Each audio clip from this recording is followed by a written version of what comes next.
അതുകൊണ്ട് തന്നെ മക്കളെയൊക്കെ ചെറുപ്പം മുതൽ പരിശീലിപ്പിക്കേണ്ടത് ഇന്നതെനിക്ക് പറ്റൂല, എന്നതേ പറ്റൂ എന്നുള്ള രീതിയിലാവരുത്. നല്ല ശ്രദ്ധിക്കണം. രക്ഷിതാക്കളാണല്ലോ ഈ സദസ്സിലുള്ളവർ മൊത്തം. മോന് ചെറുപയർ പറ്റൂല, എന്തുകൊണ്ട് പറ്റൂല എന്ന് ചോദിക്കണം. ഒന്നുമല്ല പറ്റൂല, എന്നാൽ ഇന്നു മുതൽ പറ്റിയിരിക്കണം എന്ന് പറയണം. മോന് മത്സ്യം പറ്റൂല, പ്രത്യേകിച്ച് ചെറിയ ടൈപ്പ് സാധനങ്ങൾ, മത്തി, നെത്തോലി, നെറ്റൽ, വത്തൽ, ഇതൊന്നും പറ്റൂല. എന്തുകൊണ്ട്? അല്ല പറ്റൂല തന്നെ, എന്നാ പറ്റണം എന്ന് പറയണം. നമ്മൾ ആലോചിച്ച് കുട്ടിയുടെ തലച്ചോറ് വികസിക്കാൻ ഏറ്റവും കൂടുതൽ ആവശ്യമാണ് ഒമേഗ 3 ഫാറ്റി ആസിഡ്. അത് ഏറ്റവും കൂടുതലുള്ളത് പ്രകൃതി ഇങ്ങനെ അത് കുഴച്ചുണ്ടാക്കിയതാണ് നമ്മുടെ മത്തിനൊക്കെ.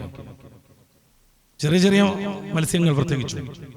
ചക്ക പറ്റൂല, പറ്റണം. പ്രത്യേകിച്ച് സീസൺ ഫ്രൂട്ട്സുകൾ.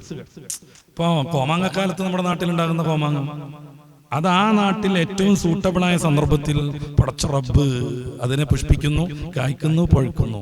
അസമയത്ത് അത് ഉപയോഗിക്കൽ എന്ന് പറഞ്ഞാൽ അവിടെയുള്ളവർക്ക് ഏറ്റവും ആരോഗ്യപ്രദമാണ്. ഞാനിനി ഓരോന്നും വിശദീകരിക്കണില്ല. എവിടുന്നൊക്കെയോ കെമിക്കലൊക്കെ ചേർത്ത് കാർബൺ ഇട്ട് പഴുപ്പിച്ച് മാങ്ങ വന്നാൽ അത് പറ്റും. നമ്മുടെ നാട്ടിലുള്ള മൂവാണ്ടൻ നാടനല്ല, അതിനെന്ത് ഗുണമുള്ളത്, അല്ലെങ്കിൽ അതെങ്ങനെയെന്ന് വിചാരിക്കുക. മക്കളെയും നമ്മുടെ വീടുമായി നമുക്ക് ബന്ധമുള്ള ആരൊക്കെ ഉണ്ടോ, വിദ്യാർത്ഥികളടക്കം, ഹലാലായത് മിതമായ രീതിയിൽ കഴിക്കാൻ പ്രത്യേകം നമ്മൾ നിർബന്ധിപ്പിക്കണം. അത് പരിശീലിപ്പിച്ചു കൊണ്ടുവരണം.